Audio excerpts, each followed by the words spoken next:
Salut à tous. Dans cette vidéo, je vais vous montrer comment isoler l'intérieur d'une maison en bois massif. Je vais vous expliquer les différentes étapes et les matériaux nécessaires. Que vous soyez un bricoleur débutant ou expérimenté, je suis sûr que vous trouverez cette vidéo utile. Les maisons en bois massif offrent de nombreux avantages, notamment, excellente isolation thermique. Le bois a naturellement une faible conductivité thermique, ce qui permet de maintenir des températures agréables à l'intérieur de la maison. Respirabilité. Le bois permet à l'air de circuler, ce qui contribue à un environnement sain et confortable. Durabilité. Les maisons en bois massif sont solides et durables, pouvant durer des siècles. Pour isoler une maison en bois massif, plusieurs matériaux peuvent être utilisés. Laine minérale, elle est incombustible, imputrescible et possède de bonnes propriétés acoustiques. Mousse plastique, elle est légère, facile à installer et offre une excellente isolation thermique. Fibre de bois, elle est écologique, recyclable et offre de bonnes performances thermiques et acoustiques. Retirer les plinthes et les moulures. Enlever les prises électriques et les interrupteurs. Fixer des tasseaux verticaux au mur,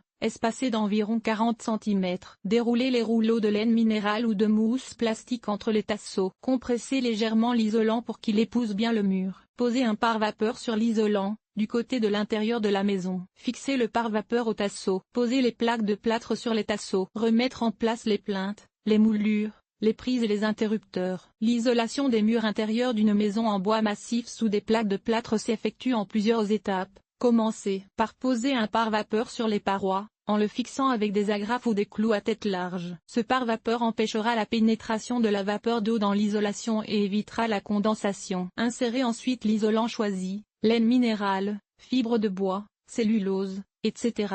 entre les montants du mur. L'isolant doit être coupé avec précision pour épouser parfaitement la forme des montants et éviter les ponts thermiques. Comblez tous les interstices et les espaces vides pour une isolation optimale. Une fois l'isolant posé, fixez des plaques de plâtre sur les montants à l'aide de vis à plâtre. Les plaques de plâtre serviront de finition intérieure et contribueront à l'étanchéité et à l'air de la maison. Pour isoler le sol et le plafond, utilisez de la laine minérale ou de la mousse plastique. Posez une couche de pare-vapeur sur le sol. Déroulez la laine minérale ou la mousse plastique sur le pare-vapeur, en veillant à ce qu'elle recouvre toute la surface. Couvrez l'isolant avec un plancher flottant ou un autre type de revêtement de sol. Posez un pare-vapeur sur le plafond. Fixez des tasseaux en bois sur le plafond, perpendiculairement aux solives. Insérez la laine minérale ou la mousse plastique entre les tasseaux. Fixez des plaques de plâtre sur les tasseaux à l'aide de vis à plâtre.